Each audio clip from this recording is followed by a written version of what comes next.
Hello, everyone, and welcome to Locust Grove's Living Room Lecture Series. We're so pleased you're with us today. My name is Hannah Zimmerman, and I am the Marketing and Communications Director at Historic Locust Grove. And we are delighted to have Dr. John Hale join us this evening. Dr. John R. Hale has been at the University of Louisville for such a long time and has such a great reputation, and we're glad we can bring him here today. But for now, I'm going to let our Executive Director, Dr. Carol Ely, say a few words. Carol? Hi, can you hear me? Sure can. All right, welcome everybody to, in a sense, Locust Grove, in a sense, to ancient Ireland. And this talk, as you may or may not know, was originally scheduled for March 17th for the reason that we like to remember William Cron, Locust Grove's owner's Irish roots around St. Patrick's Day. But if you think back to where we were on March 17th, you'll realize why it got rescheduled. I'm just sorry it took so long, because I've really been looking forward to learning more about some of the ancient roots of the culture that Cron was from, and learning about what archaeologists and historians have been able to find out.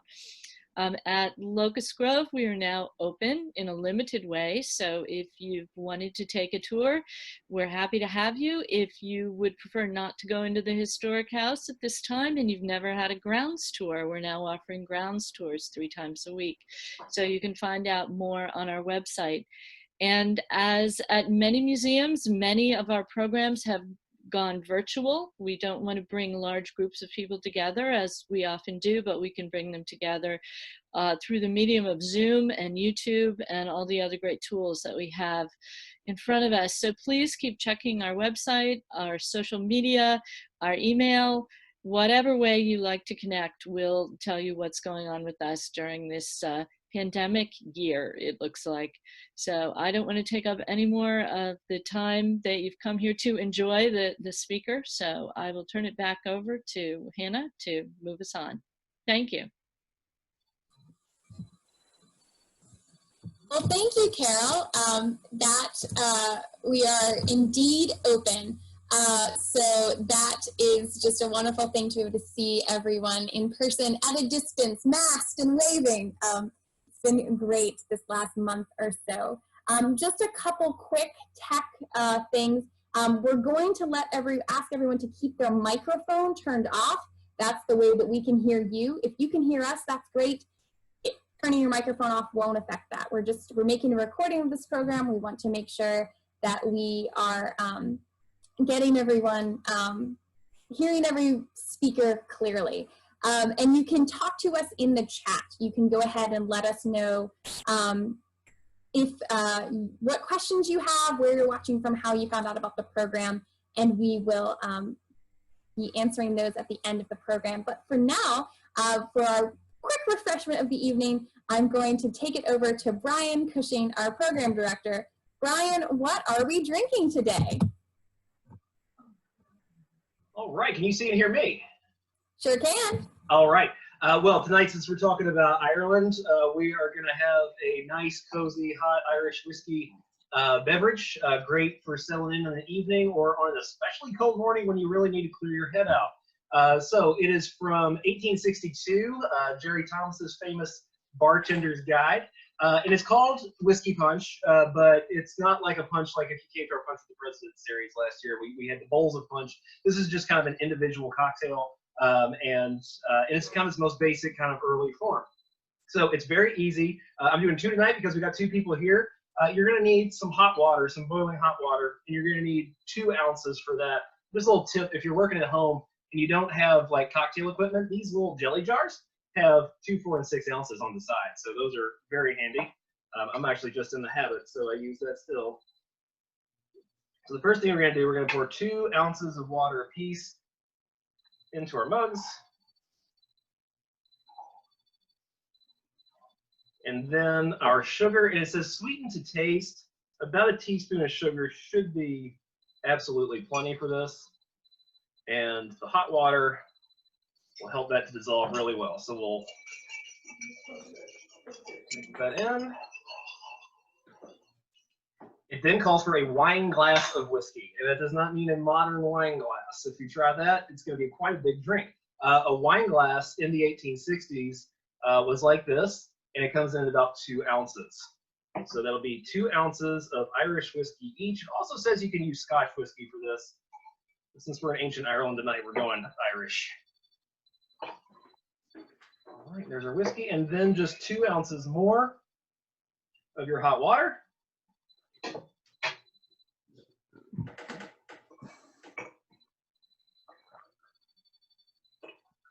Mix it up, and if it is not sweet to your taste at this point, then you can add more sugar and just garnish it with a lemon wedge each. And you are ready to go to settle in and listen to the amazing Dr. Hale talk to us about Newgrange, Ireland. Thank you, Brian. That looks amazing. I am a huge fan of Irish cocktails. I am half Irish myself, so I'm going to just go ahead and mark that recipe down for later. And now, with just a little further ado, to remind everyone to ask questions in the chat and keep your microphones turned off. Without further ado, I'm going to introduce our speaker this evening, Dr. John Hale. Dr. John Hale, are you ready to be introduced? Always ready. Oh, so great. Just 1 minute, I lost your bio on my computer. Here it is, I found it. All right. Dr. John R. Hale is the Director of Liberal Studies and Archaeology Professor at the University of Louisville in Kentucky. He earned his BA at Yale University and his PhD at the University of Cambridge in England. Professor Hale teaches introductory courses on archaeology, as well as more specialized courses on the Bronze Age, the ancient Greeks, the Roman world, Celtic cultures, the Vikings, and nautical and underwater archaeology. An accomplished instructor, Dr. Hale is also an archaeologist with more than 30 years of fieldwork experience. He has excavated at a Romano-British town in Lincolnshire, England, and at the Roman villa of Torre de Palma in Portugal. Among other places, he has carried out interdisciplinary studies of ancient oracle sites in Greece and Turkey, including the famous Delphic Oracle, and participated in an undersea search in Greek waters for lost fleets from the time of the Persian Wars. Dr. Hale has received many awards for distinguished teaching, including the Pan-Hellenic Teacher of the Year Award and the Delphi Center Award. His writing has been published in the journals Antiquity, the Classical Bulletin, the Journal of Roman Archaeology, and Scientific American. And this evening, we are so pleased to welcome Dr. John R. Hale to the Locust Grove Living Room Lecture Series to speak about Newgrange. Welcome, Dr. Hale. Thank you. I'm very glad to be here speaking for Locust Grove, though unfortunately we cannot be at that wonderful site together.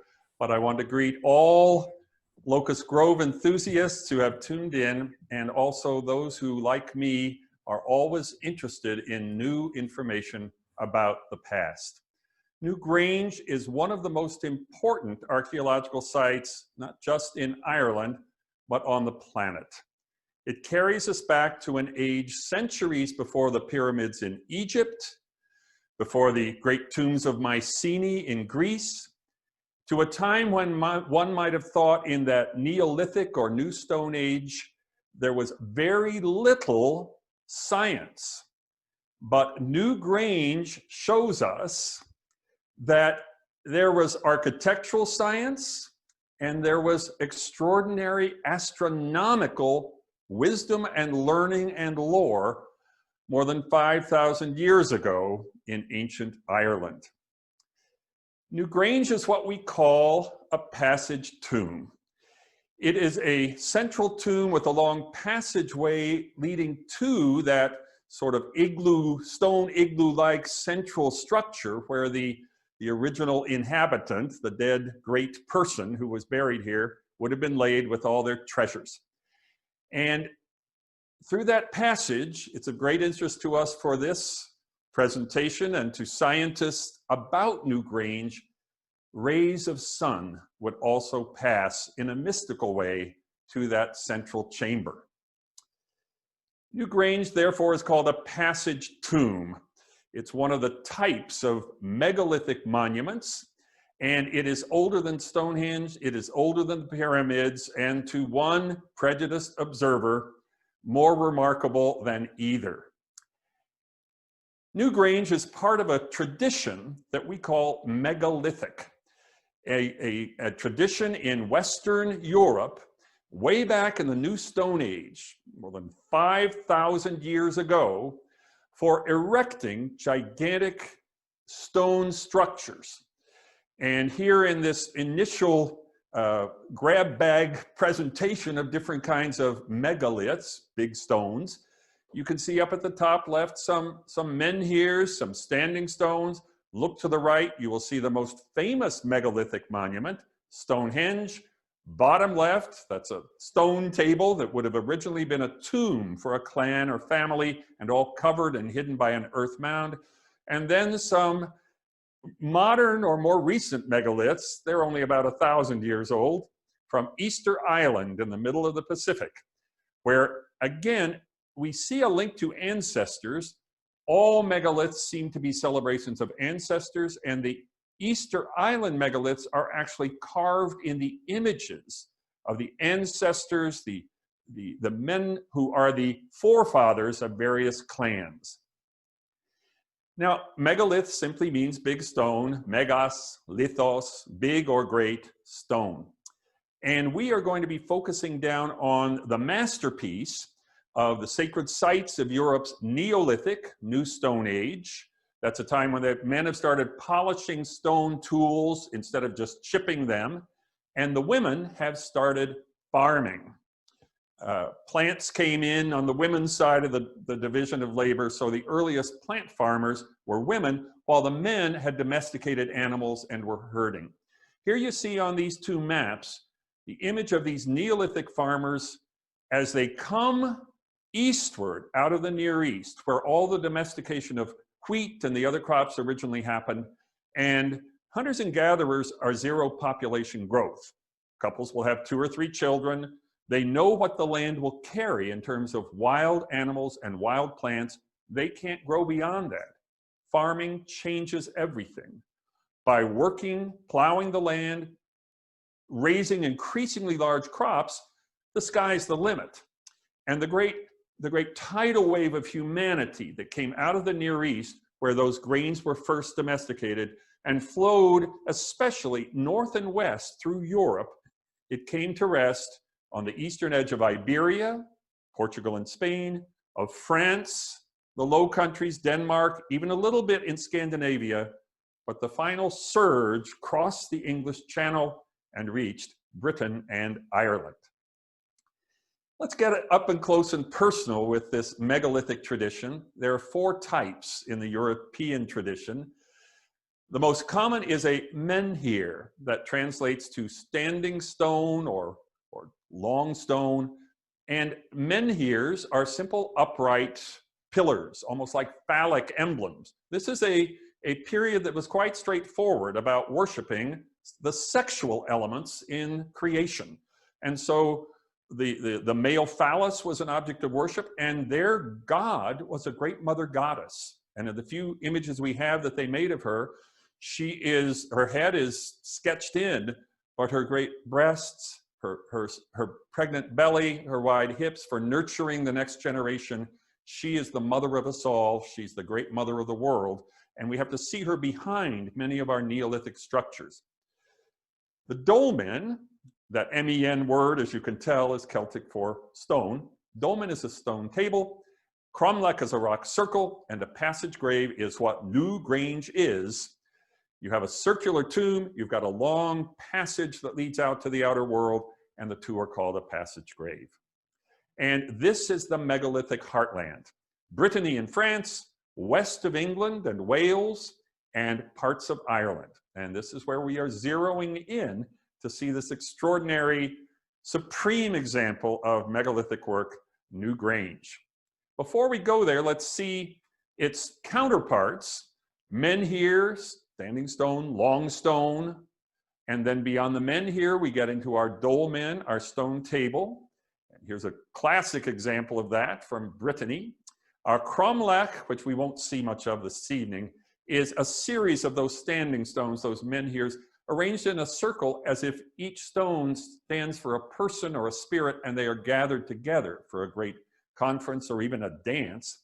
And finally, here is our passage grave. Somewhat igloo-like in the center, but you see the massiveness of some of the stones. That's what makes this too part of the megalithic tradition, the great stones. So, how did they do it? We are before certainly any motors. We're before the wheel. We are before a lot of the big draft animals were brought onto the scene. We always look as archaeologists for somebody who's doing this same thing in the modern world, still doing it. People of a traditional society, a tribal culture, who can show us how it's done. And fortunately for us, in a remote corner of the modern world in our own lifetimes, people are still building megaliths and can show us both how they built these great tombs and perhaps why. Those people are the Toraja tribe of Indonesia, that vast world of islands. Indonesia means islands, world of India, of the Indies. They're the East Indies. They're between Southeast Asia with Thailand and Vietnam and Laos, and then that big stretch of sea between the Indian Ocean and the Pacific, filled with islands before you get to Australia. On some of those islands, megalith building endured up to the 20th century. Here we see the Toraja of Indonesia, 1935, but each one of those megaliths, we know from talking to them, stands for an ancestor. The ancestor dies, they commemorate them with a standing stone. Now, one thing that this all rests on for them, for the Toraja people, as it rested on for the Western Europeans, they were farmers. That meant that they had huge food surpluses once a year at the time of the harvest, and after those were gathered in, they had time for celebrations, feasts, holy days, before the cycle came around for the next plowing and planting of the fields. It's interesting to me that we still have in midwinter in our society that doesn't need any of these bows to farming necessity. When are our great feasts? Thanksgiving, Christmas, New Year, the downtime for agricultural work. So these are the keys to the megalithic tradition, and we can now go to the little island of Sulawesi. You see the small red mark pointing to it on the map. Let's go up close and personal with Sulawesi. It is an extraordinary looking island. It probably has more seacoast and beach than any other comparable part of land in the world. But on that island, traditions have survived that have died out on the mainland. It's a landscape with boulders, and it's those boulders that yielded these easily worked stones, and in some cases, pre-worked stones. The boulders already look like ceremonial standing stones that are part of this tradition. Now, the Toraja have a tradition of great men. They are the ancestors of clans, they are warriors, and each one of those stones typically represents one of them, the great men of the community. Here we see one of the ones still surviving today with his shield, his great battle axe, his grim look, and that little necklace around his neck that is the trophies of his great exploits as a warrior, and a whole group of admiring family and friends in the background.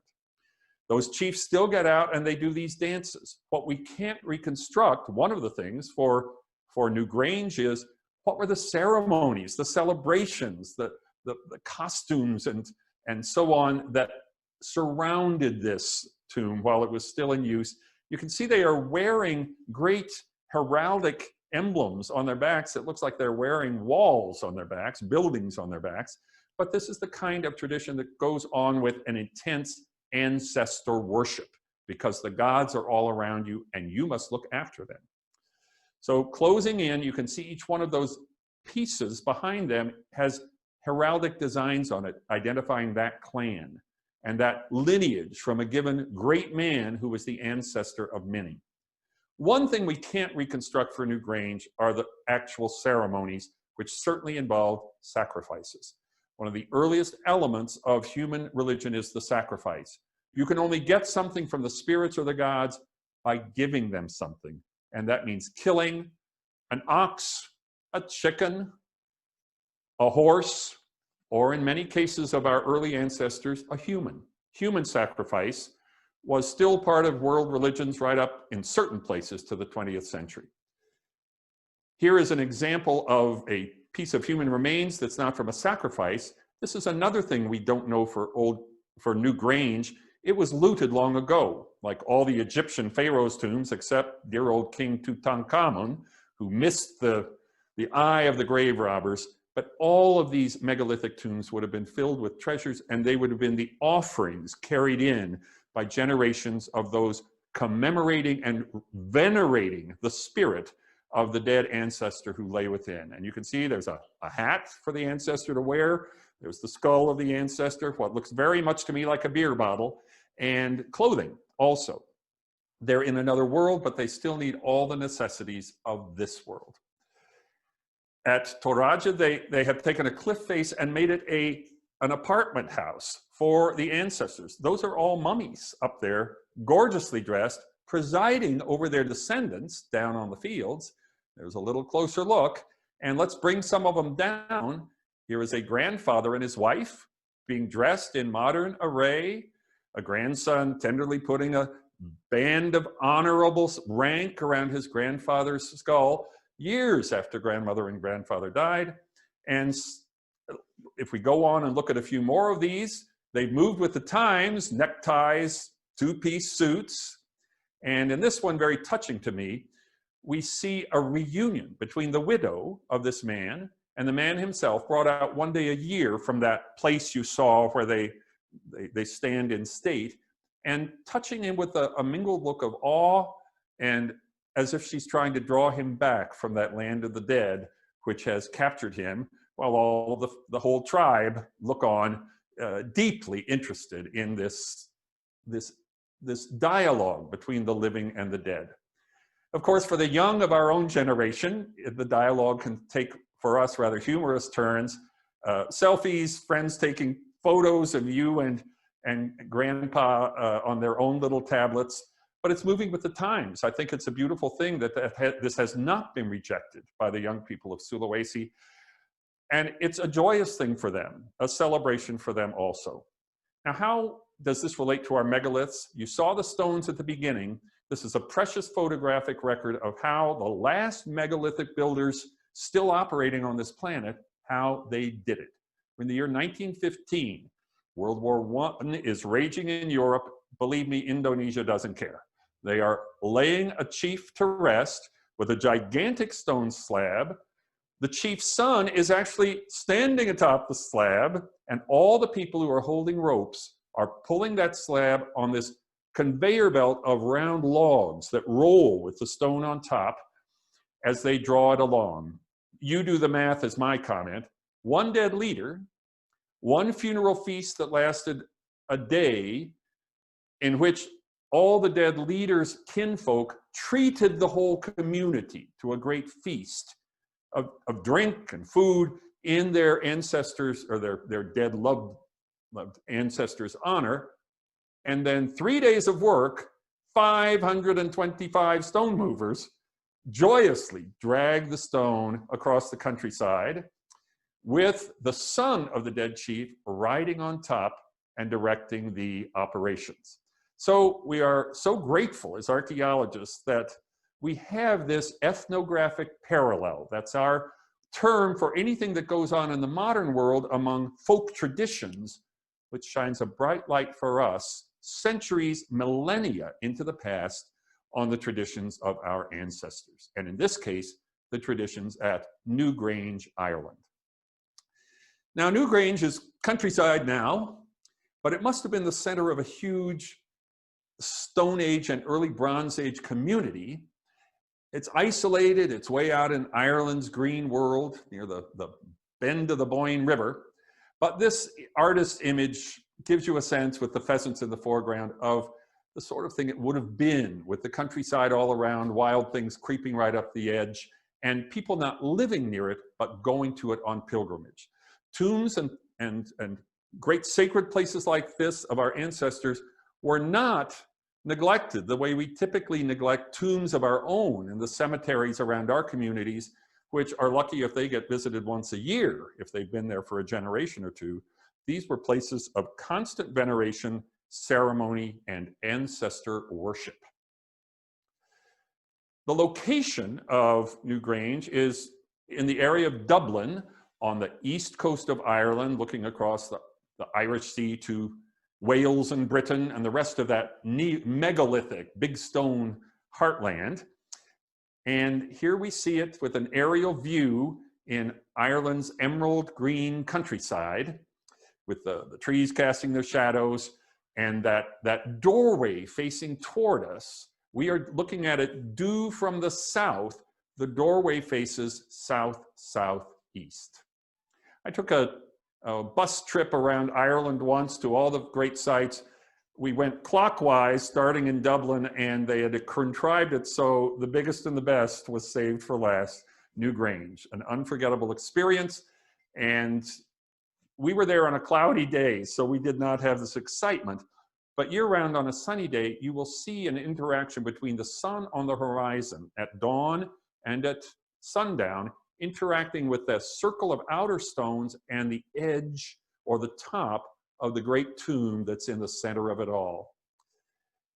It's part of what we call an archaeological landscape, because it's one of three great tombs, Neolithic, New Stone Age tombs, which are a bit like it. The biggest one is Newgrange, but there's also Knowth, which looks like Knowth, K-N-O-W-T-H, Douth, which are similar circular tombs, as you can see even from this remote aerial photo. And they are all along the bend of that Boyne River, which was clearly sacred river, sacred land.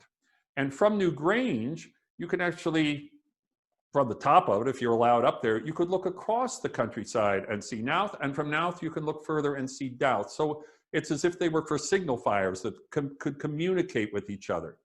We have to do our best to reconstruct the ceremonies that were around these tombs, because in our modern world, we don't have lots of ceremonials around a tomb once the person is laid to rest. Maybe on Memorial Day, or on the person's birthday, or the day of their death, if you still remember the person, going back and laying some flowers on the tomb. But that's not true at places like Newgrange. They went on being ceremonial celebration places, and places where mystical observations were made, astronomical observations, that helped seem to commemorate the idea of cycles of life and death and annual rebirth. So our bend of the Boyne River, our three sites, Newgrange closest to the river, Douth and Knowth, they are part of this landscape that we are trying to grasp. How did the ancients perceive it? What did it mean to them in terms of the celestial geometry that they read into it? Now, to put an X-ray up against Douth, you can see that there are little entrances in the side, that they lead to stone-lined passageways into the Great Mound, and that those end in roughly circular chambers. You can see the one on the top one more clearly than on the bottom, with the same stone slabs around. Those were chambers for the honored dead. They've all been grave robbed long ago. We will end with the fact that just in time for me to be talking to you, it was published in the journal Science that from Newgrange, we now have the skeleton of a man who was buried there, and we'll be talking about that very exciting find at the end of our time together. So Newgrange is the greatest of all, but it wasn't the first, because it incorporates into its structure gigantic stones that were already old when it was built, that were brought like sacred relics to make this a holy site, a sacred site, but with a whole new function, probably serving a new spirit of a recently deceased ruler. So here we see these older stones, which are covered with those strange network images of megalithic Europe, the spiral signs. These look a little bit to me like salutes to the women, the makers of threads and yarn, the weavers of nets, but perhaps with some element of a mystical parallel between that web of life and these webs that we humans are able to create. Here we see an early archaeologist visiting the site, and trying to puzzle out these signs. Clearly, this is some sort of communication, some sort of pictorial script. We have not yet cracked any of the megalithic code. At Newgrange, one of the largest of those stones that was brought here with its ancient, more ancient spiral symbols on it, stands like a barrier between the outer world of the living and the passageway into that world, that taking off point of the dead person who's been buried in the heart of the mound at the end of the passageway beyond that dark door. This is the entrance, and there've been many different catalogings of the lozenges, the spirals, the chevrons that make up the art. If you want an immediate PhD, crack the code, and you will be doctor of philosophy the next day. Until we find exact parallels either in the modern world or another part of the megalithic world that have the explanations built into them, this will remain one of the world's great mysteries. But we do have a remnant of it living into our own time in a very clear image. The Celtic Church, the Irish Church, pulled these symbols into its representations. And here we see the crucifix of Jesus from Calvary, now transformed into a traditional Celtic sacred object, thanks to all these strange curving, interlocking devices that go all the way back to Newgrange 5,000 years ago. Let's now go into Newgrange. It looks all cleaned up and tidy now, but that wasn't true at the beginning of the 20th century. It was a simple overgrown hill that farmers were letting their goats and sheep climb all over to crop the grass. Irish archaeologists and British archaeologists joined together to start digging into it, and it was chaotic initially, but they were able to excavate the fallen-in tunnel and get all the way back. Now, this is not properly oriented. The tunnel shaft should be running out to the right-hand lower corner there. Remember, it faces the south-southeast. And in the middle, the circle has been rotated too for the convenience of the artist. I just want to clear that up because these directions are going to turn out to matter. But you can see a surprise. There were 3 chambers at the end. Is this a king, a queen, and a son? Is this a dynasty of 3 successive members of the same royal family? Are they all men or are they all women? This starts in the Neolithic era. That is the women's time when we do get matriarchal societies. So we regret very much we do not have the actual human remains of those who were buried in this chamber. As we'll see at the end, we do have some human remains of a man buried nearby who is part of the original system. We'll come to that at the end. So here it was, overgrown, kind of disregarded. Brave travelers would forge their way through the Irish countryside in the 19th century and go and look at it. And here's a local lass, an Irish girl who has probably acted as a guide to bring the visitors from overseas to see this amazing place. But what did they do to it in the early 20th century? They excavated it. Archaeological excavation is a destructive science. You only get knowledge by destroying the parts of the site that you dig up. And that's why we make very certain never to dig more than 10% of a site these days, and to space our excavation trenches and pits so no part of the site is obliterated. Well, these were the early days of archaeology, and they have pretty much taken Newgrange apart. So please remember, all these nice pictures I've been showing you of that white circle of stone and the lovely green dome, they are reconstructions. They are like Williamsburg here in our country for colonial America, a wonderful shell that had all the evidence for how to reconstruct it, but we're not looking usually in most cases at the real fabric of what those earlier historic people put up. If we close in on the right there, we can see the great dome itself. You can see the line of the passageway. You can see there was a central horseshoe that was made into the funeral or burial chamber with a straight line leading to it. Again, it's pointing northwest. We got to pull it around to the south-southeast. And then other little notches, other little insets whose function has not clearly been understood. Various circles showed up. They have a circular mania. That small pit there that you see in the foreground shows that there are thousands of secrets to Newgrange that we still have to try to puzzle out. So in 1968, the site looked like this, and a new campaign of scientific archaeology excavations came, followed by the extensive restorations that you see today. So that was about half a century ago, and since then, since about 1970, it's had the look we see today. But it was kind of ripped apart, opened up, and it allowed people to get inside, measure passageways, stand inside, and see what did the sun do through that passageway. And this was what ended up cracking the code of Newgrange, this period of disruption when archaeologists and scientists could get throughout it and inside it and all over it, and finally, as we might say, crack the code. Here we see some of the groups that were working outside. They are numbering every stone that they move so they can put it back in exactly the same position. And meanwhile, some people are penetrating. I do want to show you the end of this work. You've seen how today it looks like a great white circle. Here's a young visitor. That's quartzite. That's this white stone that is very common in that part of Ireland. The thing must have gleamed like something out of the Emerald City in our Wizard of Oz, but this shining white wall, curving, studded with other stones, rising up on that gray stone base out of the green Irish countryside. And if we look at the next one, this is an artist's impression.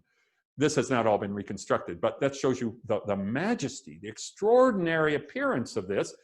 It's not the Great Pyramid, but in its own way, and it's 500 years older than the Great Pyramid, it is equally impressive. Now, let's go back to what's going on with getting into Newgrange. Again, this is the side view. It slopes up from the entrance to the inner burial chamber in the heart. And that little passageway that leads in has a kink to it, a bend. We'll come back to both of those issues. Before we do that, I mentioned Mycenae. I mentioned the ancient Greeks. While you're looking at that, put that in your mind. Let's do a little time travel.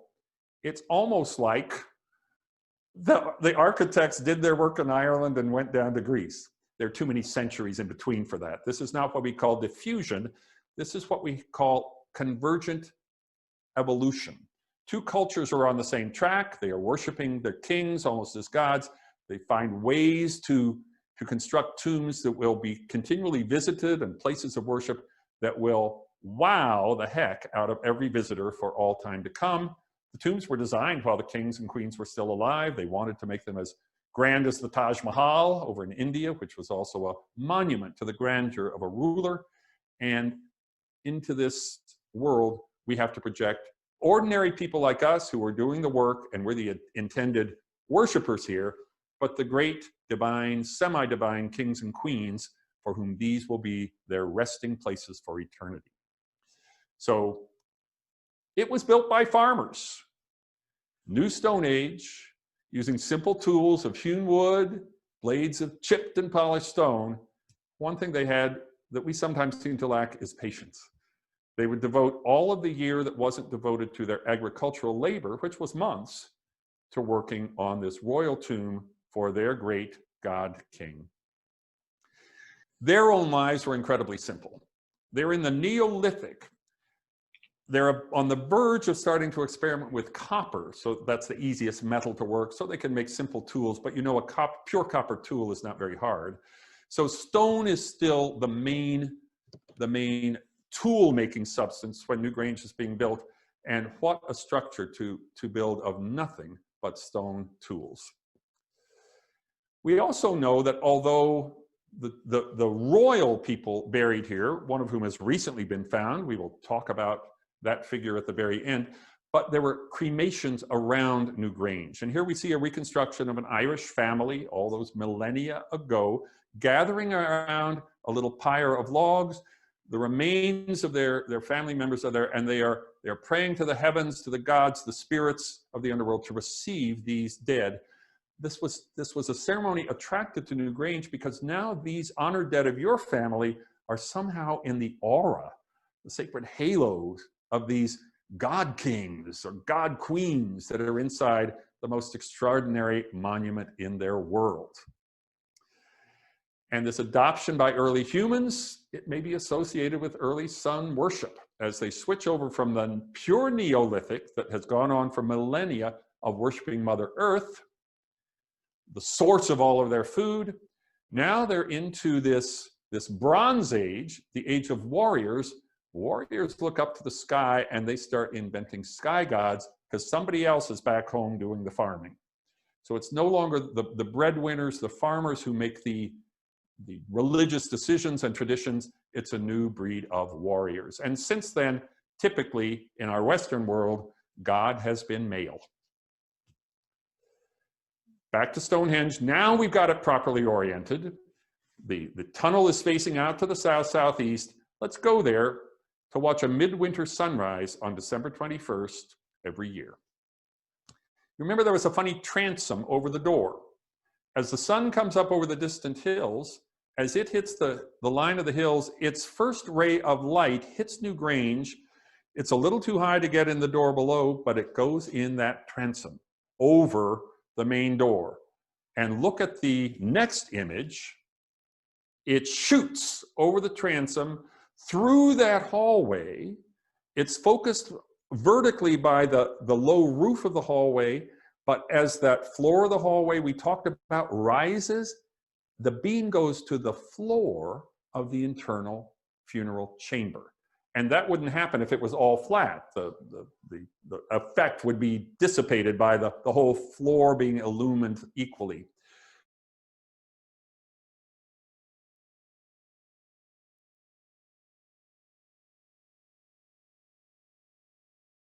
Some way along the passageway, looking back at the door, back at the transom, what a mystical sight. You must have felt that you were seeing a new vision of the sun in a parallel universe somehow. And then turning around, away from this scene, the sunlight coming in the main door, you turn the other way and you can follow the sun down the passage toward that central chamber, the place of mysteries. And once you get there, the sun's reflected light is moving all around. This sunlight, this shaft of sun that comes in every midwinter day, December 21st, on a sunny day, which in Ireland is only going to be 1 year out of 3. But they did it for that, and it lights it up for 17 minutes a year at best. So that's a lot of work to do for this miracle, but it must have enhanced the magic. It might be something that you as a local person, even of the royal or noble families, would only see once in your life. But what a transformative moment to feel like I'm seeing the magic of the universe focused by human hands in this extraordinary royal monument. So the sun is serving us. The sun is at our command, beaming in here and illuminating the resting place of our great king. It quickly dims. The 17 minutes will be over, and you've got to wait another year and hope for a sunny morning on the next December 21st before it will happen again. So, as complicated as Stonehenge is, it's nothing compared to this with the vertical element of a roof. Stonehenge, you sight out through the gaps between the trilithons. There's a stone over which the midsummer sun rises, if you're looking from the center of Stonehenge, and they're cousin peoples to this. But here at Newgrange, it's midwinter, and the idea of a shaft of light seems more emblematic of the resurrection of life when all seems dead on the shortest and coldest day of the year, and yet the beam of light is shining into the holy place at that one moment. So just to trace it again, sorry to overdo it, but I belong to an oral tradition that says anything that's only repeated 6 times is a subtlety. Every image I could find to just ram home the message, and you see the little curvature of that walkway, that tunnel in this one, that focuses the beam of light, so it's not broad. After it's gone through the curves, only one straight beam penetrated itself all the way to the central place. And I think it's most clear in these reconstruction drawings, both the vertical, the upward rise focuses the beam, and that S-bend focuses the beam. That 17 minutes of magic was dearly bought in terms of the science and measurement and precision behind this, and then the effort of the workers who are bringing in massive stones, but still preserving that utter subtlety of that curvilinear line. And what are we commemorating, of course? Here's an image of our Earth circling around the sun. Way off on the left there is the furthest tilt of the northern hemisphere from the sun. We wouldn't have all this display if we were upright on our axis, but because we tilt, northern hemisphere in the midwinter, southern hemisphere in mid-June is getting this effect of being furthest away from the sun. So it's all celebrating that. And here a last little look at the real glow of light in that corbelled dome at Newgrange. And then since they have visitors year round and they all want to see it, this is what it looks like if you go on any other day.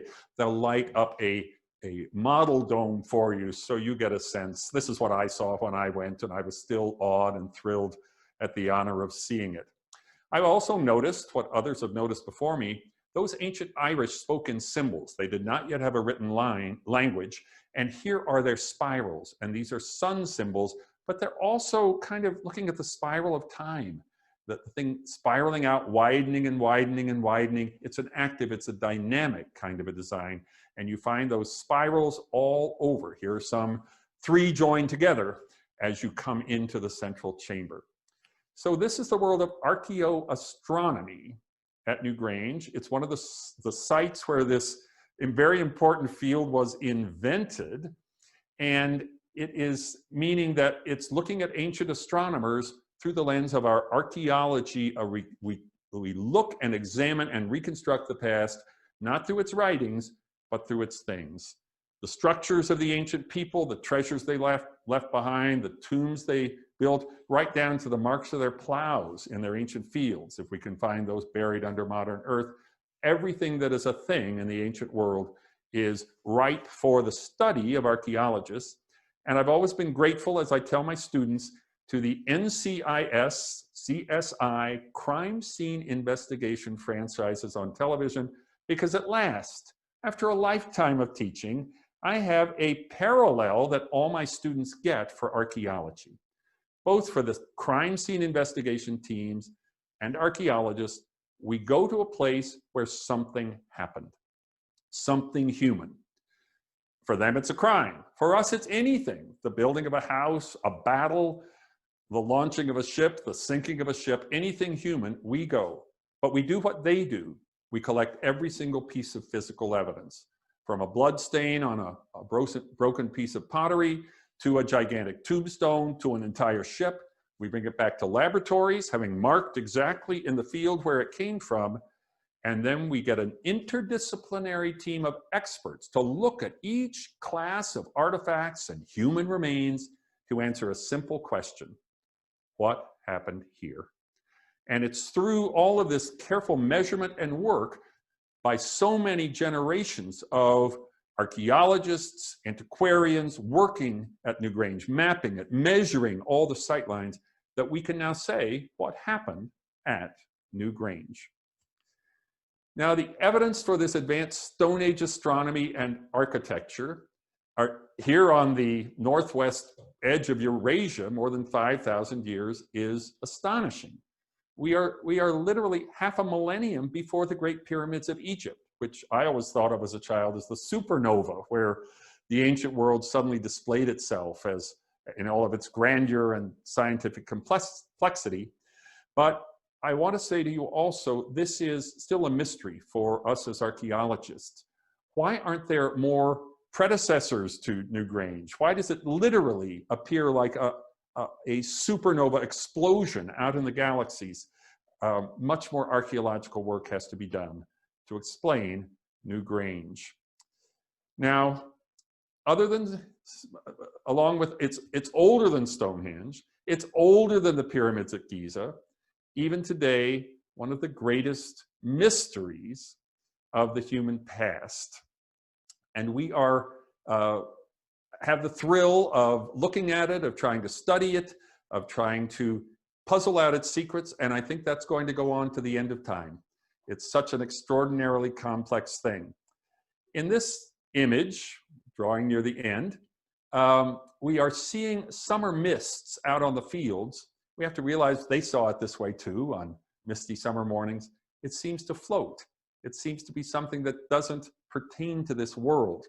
Part of the joy of Newgrange is it never was built up as to be the heart of Dublin or another big city or railroads coming through it.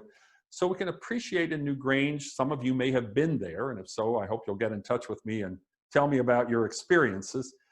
But it is a place where nature seems to enhance the human achievement, and the human achievement, focusing both the sun itself and the surrounding countryside, seems to create a higher union where both the nature is enhanced by the human monument, and the human monument seems to grow organically out of the natural world, something that I think all of us later cultures should take as an ideal when we begin to create our large buildings.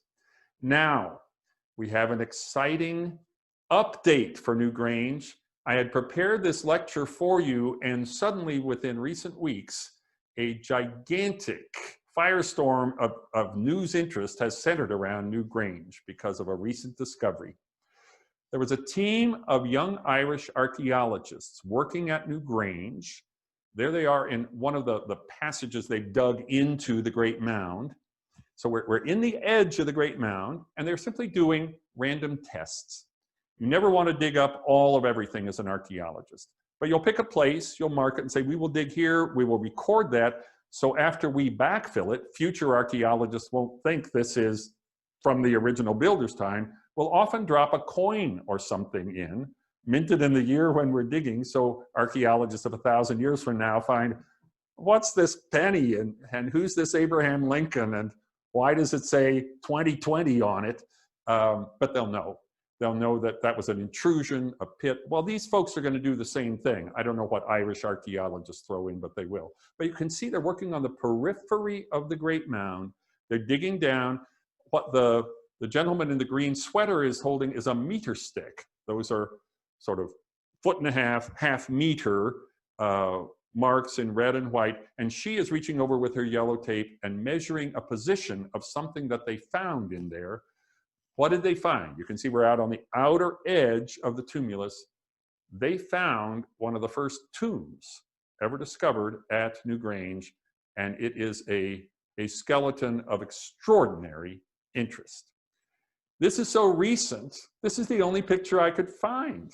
It came out just in time. This is the great journal Science, a worldwide journal for, along with its cousin journal Nature, being one of the two great journals of record in the English language and the English language speaking world for breakthrough discoveries in all the sciences, from astronomy to zoology, from earth sciences to human anatomical societies, molecular science. It's all here. This is where you publish earth-shaking news that everybody will be interested in. And that's why this story was here in recent weeks, here in Science. Archaeologists working at the edge of the Newgrange Mound, as we just saw, that pit that we just saw. What did they find? They found the skeletal remains of an adult human male. And as they took those bones reverently out of the ground, cleaned them off, mapped the position of each one, took them back to the laboratory, made sure they were preserved, but also, hoping against hope, took the bones to the DNA laboratory to try to get the genetic code of this person who had been buried at Newgrange. And once they had done the dating on the bones, they realized that this skeleton was between 4,000 and 5,000 years old. This was a person who was contemporary with Newgrange. Well, this inspired their hopes that perhaps this was an individual who might have been a royal, someone for whom the whole great complex had been built. Now, we're glad he showed up in 2020, because if it had been a century ago, remember there was a lot of digging then, they might have just reburied the bones, measured them, taken photographs, but now we can look at the DNA. Early on with DNA studies, you had to have soft tissue, blood, so on. Now even bones that have lain in the earth for thousands of years, 5,000 years in this case, will still often contain detectable DNA. You're looking at the page of fine print in the recent edition, the issue of Science. But what does it say? Let's close in on the amazing image. They're doing what we did, where they're standing in that corridor, they're looking at the sun coming in on midwinter day for their photo. But they're talking about these early farmers. And it's always been a question, because we don't have King Tut tombs usually for the Neolithic age that show a pyramid structure with a ruling class on top that everyone else is working for. And because of that, it's often been thought that Stonehenge and Newgrange and some of these other great megalithic monuments were in fact monuments of what we would say in capital letters today, the people. This is a place where the people cohesively and collectively have joined together to create these monuments, and it was expected that perhaps this was an ordinary farmer who happened to be buried here.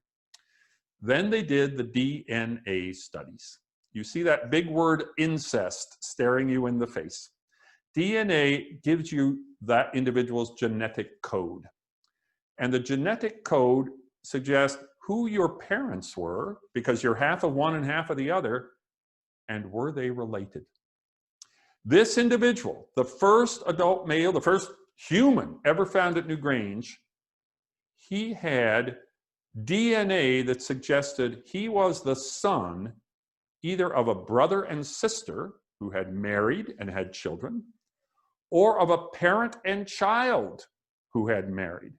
There's one ugly word in the English language for that, incest. And it is taboo in most societies because it has a bad effect. As you duplicate all the little misprints in the genetic code, our ancestors didn't know that was what was happening, but still they knew that too close a relationship between parents could result in problems, genetic problems for the children. The only sets of people who were left out of this rule against incest were the children of those who were believed to be god kings and god queens. Royal families who were believed to be descended from the gods and wanted to keep their bloodlines pure. Early Egypt had dynasties that believed they were directly descended from the gods, Osiris and others. And so men would marry their sisters because that's a fellow divine being. We know that's a bad idea, but it spread all the way to the Pacific Islands. The people of Hawaii, the kings and queens of Tahiti and other islands, they somehow had the same idea.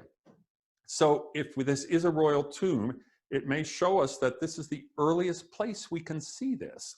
And since Newgrange is such a place of extremes, of grandeur, of complexity, of allying all these different sciences of geology, architecture, astronomy, it does seem possible that these leaders who made it happen can replace in our historical frame of mind the old image of a whole lot of farmers who just jointly decided, we got a number of months free after we planted the seed and the harvest, we will use those months to make something amazing. That was the old idea. Neolithic was a fairly egalitarian time, and everybody did it, pitched in and did it as a communal effort. As of this past couple of months, the scientific world is looking at the idea and saying there is new evidence to the contrary. Watch this space, watch some space, and you will be able to follow this very interesting story. Incest is very troubling to us to think about. It's one of those taboos which has never in Western tradition stopped being a horrific taboo that is just repellent to most people. But we got to remember that that's not true worldwide. And now Newgrange is caught up in that web of speculations about what were the early rulers here really like. So we are moving now back to our mists around Newgrange. They are thicker than ever now that we have this human skeleton, which has opened a whole Pandora's box of troubling new questions, and it has made the rulers of Newgrange now seem very personal to us, very real. We can't, but the forensic anthropologists of Ireland can hold their bones in modern hands and feel one-on-one with these people. I hope you have enjoyed this tour of what is to me still the grandest and most puzzling, teasing, mysterious sight of that world of our early farmers, the world that is the transition from the millennia, the almost millions of years of human life as hunters and gatherers living off the ground, living off the land, to farmers, managing the land, establishing surpluses, choosing individual men and women to be their elites, their rulers, their priests to communicate with the gods, all that religion, all that wealth, and all that sense of higher order and aristocracies and kingship and queenship is tied up in this extraordinary place up there in the northeast of Ireland. I hope someday you will have a chance to visit Newgrange. I hope that some of its mysteries may be solved in your lifetime, even if they are not in mine. And I thank you for going on this bit of time travel with me. Thank you, Dr. Hale. That was wonderful. We're having lots of virtual applause in the chat. We do have a couple questions. Are you ready? Yes. All right, and just a reminder, everyone, we're going to take a few questions, so you can leave your questions in the chat, and I will ask Dr. Hale for them for you. So this one is from Greg. Why did they travel so far to an island of Ireland and skip over so many other fertile, good areas? Hi, Greg. Thank you for that question. You've got to remember that we take an advantage. We have an advantage now. We can live safely anywhere. Ancient farmers didn't have that advantage. A remote island on the edge of Europe looks pretty good to them. At the time when there are first farming societies, there's still lots of free-roving hunters who resent every acre of land that the farmers fence off, start to plow, and run the wild game away. So there are always conflicts, both with the remnant of the hunting peoples and the new farmers. So getting further and further away from that is part of it. Second, do you remember the map that I showed that showed like an expansion from the Eastern Mediterranean, where we first get the women domesticating the grains and the men domesticating the animals? It was expanding in waves toward the Atlantic, and then had to hop when it got to the extremes of Portugal, Spain, France, the Low Countries. It had to go across to the next siteable land at Dover. Those white cliffs were visible in France, so they knew it was there, so they cross over, and then from Western England, you can see Ireland. So it was all line of sight, but they had to go because hunters have zero population growth. Mother Nature's not going to make the next generation of deer or woolly mammoths be double in size just because you decided to have 10 kids in 2 successive generations. We are in a bind today as a species that has overpopulated the planet. We have people starving because they can't get enough food. We have, in some ways, more people than our culture and society can take care of. But they didn't have that problem because they had a frontier. They had a Wild West into which they could expand as farmers, driving out or intermarrying with the hunters who were there before, but the hunters were gone. The farmers take over the land, take over the wildlife, keep a little wildlife for their own sport, but basically turn that into an artificial landscape of plowed fields, of vineyards, of places to grow the precious wheat, and have a population that can be 10 times larger than the hunters that were there. Well, that 10 times mean 90% of them have to keep going west. And that was the western expansion of America, the same thing. It was driven by increasing populations, farmers seeking new land. So exactly the same thing for the Neolithic expansion westward through Europe to Ireland. Wow. It's incredible to think of the ancient world functioning in any way that we do now, and thinking about all the different reasons people have for living where they do. A question from James. Did the DNA analysis give any evidence that leads to conclude who this man was? I.e., was he like the current Irish genetically? Thank you for asking that question. I wonder that too myself. I feel like what was published was a preliminary report. I imagine that this kind of detailed, kind of microbiological analysis of the DNA is going to continue for some time. That's exactly the kind of question they are wanting to ask. And believe me, every person in Ireland is wanting to know, can we claim this man as an ancestor, or are our people a later group? Remember, Irish is a language that's part of the Indo-European group, but there are certain, many of the Irish came in at the time of all of our Indo-European speakers, speakers of English, German, French, Spanish, Portuguese, so on, are moving westward through Europe. Is that this expansion, or is this individual perhaps someone from before that time? After all, he's buried here. He might be a human sacrifice. Think of what the European settlers did when they got to America, Central America, South America. Many of the original tribal peoples were wiped out. They were seen as enemies, as obstructions. The Indo-Europeans did not go into an empty Europe. There were tribal peoples already there. It would be nice to think that it was all sweetness, light, and intermarriage, but that's very unlikely to be the case. So we desperately want to know the DNA. Remember, he's a fairly recent discovery. That DNA is going to be analyzed and analyzed to try to tease out every possible detail about this man's ancestry. So watch Science, Nature, General News, and if I find out, I will let our Locust Grove friends know so they can post an update on the DNA and the origins of the man who was buried at Newgrange. These two, we're on the edge of our seats to find out who this man is. That would be... Yeah, we all are, believe me. I imagine it's in a year of a lot of weird things happening, a new discovery and new research questions are just incredible to have, and kind of hopeful that research continues. Caitlin would like to know, other than through various archaeological digs, was it found that the site was used or corrupted over the centuries? Or was this site always revered and held sacred by the surrounding communities? Thank you, Caitlin, for that question. No, it was not revered. Remember, Christianity had three reactions to pre-Christian sites.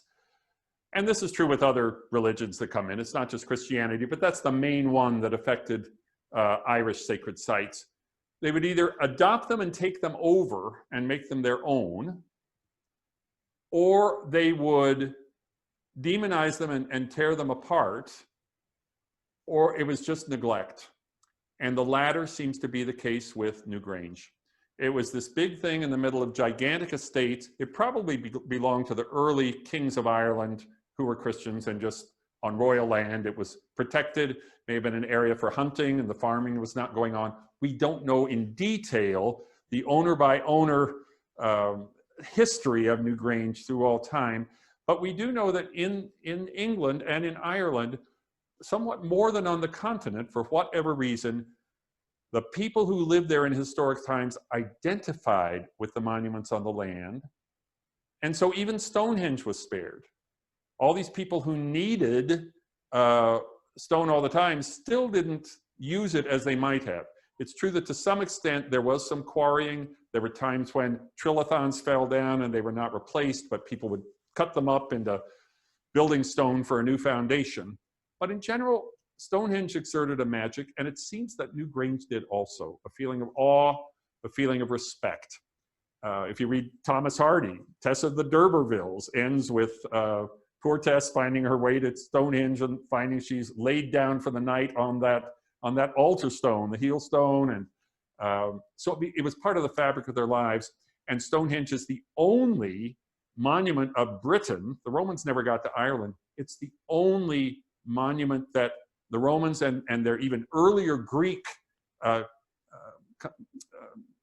sort of contemporaries knew about Britain, that there was a circular temple of the sun on the island of Britain. That's Stonehenge. So they knew still the function, and they knew about that rising of the sun at Stonehenge over the Hale stone showing Midsummer Day. And so it's the rebirth of the sun, the great power of the sun. We just have so little information, but that's wonderful to know that the Romans already knew this was an extraordinary thing. And I believe that Hadrian, a Roman emperor who grew up not knowing he was going to be emperor, he was a general who helped do one of the conquests of Britain, and he had sure seen Stonehenge. He built a great circular temple to all the gods in Rome called the Pantheon. You can very neatly fit the circle of Stonehenge into his ground plan for the Pantheon. And I'm one person who believes Stonehenge had a flat top to its circle of stones because it held a domed roof, a sort of geodesic dome made out of timbers through which you would view down inside as at a planetarium, the moving motion of all the stars and planets and heavenly bodies all the time. So many possibilities, many theories, many dreams. I believe you sound like you belong to a younger generation than I. I hope your generation will solve some of these mysteries. Hoping, and I had forgotten that Tess of the Dubervilles, part of it was at Stonehenge. I never thought I'd want to reread that book, but I think I'm going to have to now. So you have to do that. Another question from Marcia. Have human remains been found at either of the other two passage tombs along the Boyne River? If they've been found, I do not believe it was complete skeletons. And when you get partial skeletons, you can't always tell if they belong to the time of the building of the megalithic monument or what we call secondary or intrusive burials. There's a monument. Somebody has a dead family member. Let's inter them in state in the side of that monument, or just more opportunistically, they have to be buried. We will come here on a dark night and inter them. We don't know the history behind any of those intrusive burials, but none of them seem to be, unlike possibly Newgrange, about the person who was originally buried there.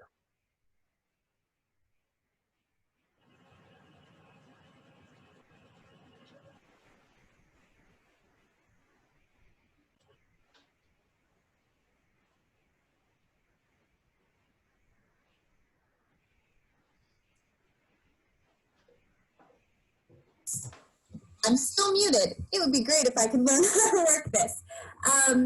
Someone in our audience visited this area last summer and explored several megalithic sites that were in a band from Boyne River to Sligo. Are there any mystical explanations for the sighting for these cairns, or how did they compare? Newgrange is very, very clear because its great feature, that long passage and the burial chamber at the end of it, are so precisely aligned to a recognizable, obvious annual astronomical phenomenon. The changing path of the sun, it's gotten as far away as it can towards the winter, toward the short days. That's when its beam shines in, and then it will be moving away from that throughout the year. You can find an astronomical orientation that fits any position, any alignment. And if you read the literature on Stonehenge, people have proposed hundreds, because Stonehenge, you know, is all those separate openings that lead into the central circular area. It's not quite clear where the front door was, whereas it is at Newgrange, I'm grateful to say. So it's hard to answer the question. A circle is a circle. Our ancestors loved circles, but they are slippery things to try to attach hard and fast theories based on specific orientations. I'm learning so much. We do have a question. Is Slane close enough to Newgrange so that when St. Patrick lit the Paschal fire, might it have greater acceptance? I do not know the miles. I don't think it's close enough. Okay. But you remember one thing about lighting a fire is in Britain, Ireland, the ancient world, they would often have beacon fires. You light a fire at one place, the nearest hilltop immediately to the second lights its pre-prepared bonfire, and all across a country, the beacon fires can spread in minutes, hundreds of miles, if they're quick about lighting the fires, the beacons. So in that way, I'm sure it could be connected. Whether the sight line would actually allow it, it's my impression. You've seen the hilliness of this Irish countryside. I'm doubtful, but I don't know the exact mileage involved. Okay, well, next time we all go to Ireland together, as we're all going to do next year, we'll mark out the mileage, or kilometers, as it were, in Ireland. Yes. Here is another question. What kind of technology do archaeologists use to look for tombs or skeletons, such as the one found at Newgrange? Archaeologists today use a range of tools that are what we might think of as non-invasive. They come under the category of remote sensing. I've done a lot of work myself with University of Louisville projects in Portugal. We were working on a Roman villa, the biggest Roman villa in Iberia, in Spain or Portugal, where the Romans raised in what we might think of as Louisvillians as the bluegrass of the Roman Empire. The greatest horse farms were there, the greatest chariot race teams of horses came from there, and obviously multi-millionaires were living on these horse farms. And we were, remind me what the question was. I got too far from the topic. Technology. LiDAR, yes. So we had acres of buildings on this gigantic villa, it's called. That meant an individual Roman farm of a wealthy estate owner, something like Tara in Gone with the Wind, not an ordinary modern farm, but a great palatial home in the middle, and then to the horizon, vineyards, wheat fields, shepherds' houses, barns, aqueducts to bring the water, all this for a Roman villa.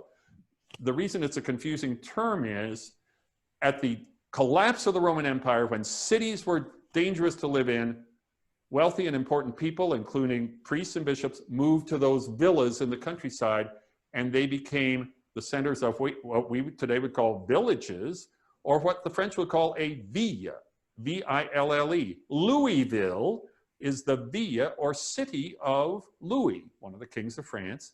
Well, there were villas like that turned into the cities of the Middle Ages. So they were very substantial, and we have to imagine that kind of a process happening. Thank goodness it didn't happen at Newgrange, or they would have taken every stone apart for building material for their new town. So we're lucky it was remote. It never became part of an urban landscape, or it wouldn't be in the condition it is today. We're very, very lucky indeed, and I'm going to avoid making a luck of the Irish joke, but I guess I did anyway. Dr. Hale, it has been such a pleasure to have you with us this evening. We have lots of applause in the chat for you. We've answered all the questions. I think we've learned so much, and when we're all able to be together again, we'll see everyone next midwinter at Newgrange. I think that would be... I look forward to it. Midwinter 2021, everyone. We're all going to be at Newgrange. Until then, Dr. Hale, thank you so much for being with us. And to all of our audience members, we're so grateful to you for joining us today. Thank you for supporting Locust Grove, and have such a wonderful evening. We'll see you soon. Bye. Bye-bye. Thank you.